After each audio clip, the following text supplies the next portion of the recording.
فرق كبير قوي بين شخص مهتم بيك انت تحديدا وبين شخص مهتم بنفسه من خلالك انت.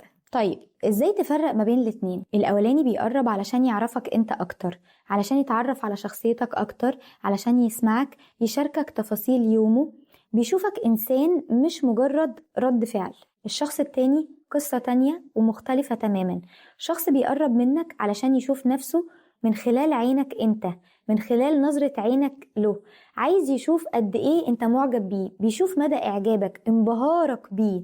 مش بيقرب بجد علشان يشاركك تفاصيله او يشاركك هواياته، او مش بيسمعك حتى، بمعنى اصح مش بيشاركك حياته، هو بيعرضها عليك. يعني ايه الكلام ده؟ يعني بيعرض عليك انجازاته، بيعرض عليك نجاحاته، هو عايز يشوف في عينيك دعم، وعايز يشوف تسقيف منك له، وعايزك تقوله قد ايه هو شاطر، قد ايه هو كويس، قد ايه هو شكله حلو. وهو ده الفاليديشن يا صديقي. الشخص ده بيبحث عن فاليديشن من خلالك، هو مش مهتم بيك انت اصلا، هو مهتم انه ياخد التصديق منك، وياخد الفاليديشن منك، وياخد دعم، وياخد احتياج شوفان، وياخد شعور بقيمته من خلالك انت تحديدا.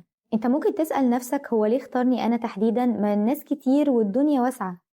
هقولك يمكن هو شايف فيك ان انت شخص حقيقي، او انت شخص هو مش بيألفه او ما قابلش النوعية بتاعتك دي كتير، فبالتالي اعجابك ليه وانبهارك بيه اكيد هيبقى له طعم تاني.